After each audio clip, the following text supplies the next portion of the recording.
Back to my channel. இன்றைக்கி என்னென்னா என்னோடய பர்த்டே. ஆக்சுவலாக இன்றைக்கி இல்லை, February 3. நிறைய பேர் எனக்கு வந்து மெசேஜ் பண்ணியிருந்தீங்க, விஷ் பண்ணியிருந்தீங்க. Thank you so much. என்னோடய ஃப்ரெண்ட்ஸ் வந்து ஆல்ரெடி காலேஜில் வந்து எனக்காக கேக் வாங்கி வந்து வெட்டினாங்க, வீட்லேயும் வெட்டினாங்க. எனக்கு அந்த டே ஃபுல்லாகவே ரொம்ப ஹாப்பியாக சந்தோஷமாக இருந்தது. Because of you guys. அன்றைக்கி ஃபுல்லாக நீங்கள் வந்து எனக்காக வந்து மெசேஜ்லாம் பண்ணியிருந்தீங்க. எனக்கு ரொம்ப ஹாப்பியாக இருந்தது. Thank you so much. அதே மாதிரி என் ஃப்ரெண்ட்ஸ் வந்து நிறைய கிஃப்ட்டும் பண்ணியிருந்தாங்க. அவங்களுக்கும் நான் வந்து ரொம்ப நன்றிகள் சொல்லிக்கிறேன்.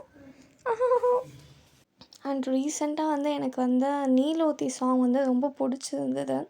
இப்போது நான் உங்களுக்காக பாடவா? ஓ நீலோத்தி நீல